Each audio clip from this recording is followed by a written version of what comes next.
మీరు ఒక అమ్మాయితో మాట్లాడుతూ ఫ్లడ్ చేసిరు అని చెప్పేసి క్లియర్గా ఆ అంశంలో కంటే తీసుకొచ్చి మాట్లాడినటువంటి అంశం అది వాస్తవమేనా? మీరు ఫ్లడ్ చేసిరా అమ్మాయిని?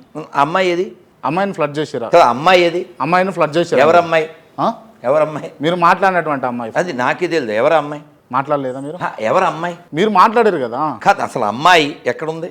మీరు మాట్లాడింది వెనకాల ఒక స్త్రీ ఉంది అని అన్నాను అనుకో, వెనక్కి తిరిగి చూస్తావు. ఉందా నీ వెనకాల? లేదు. సేమ్. నేను తిరగకుండా చెప్పిన. నేను తిరగకుండా చెప్పిన. నేను కూడా చెప్పాను. నేను కూడా చెప్పాను ఎక్కడ ఉందన్న. గురుగారు నిజం చెప్పండి, ఆ అంశాన్ని క్లియర్ చేద్దామని నేను ప్రశ్న చేయను. ఇప్పుడు నేనేమన్నానంటే నీకు అర్థమయ్యేలా చెప్తా. నీ జేబు ఎత్తుకుంది క్వార్టర్ అని నేను అంటున్నా.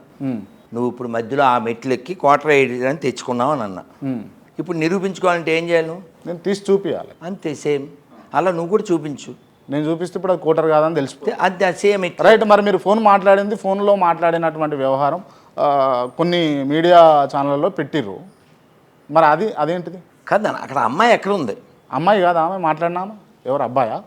నాన్న క్లియర్గా వాళ్ళే ఒప్పుకున్నారు కదా నాన్న. తర్వాత వీడియోస్లో మా దేవుణ్ణి ఎక్కడ పడితే అక్కడ విమర్శిస్తున్నాడు వీడు, అందుకే మేము ఎలా చేసాం.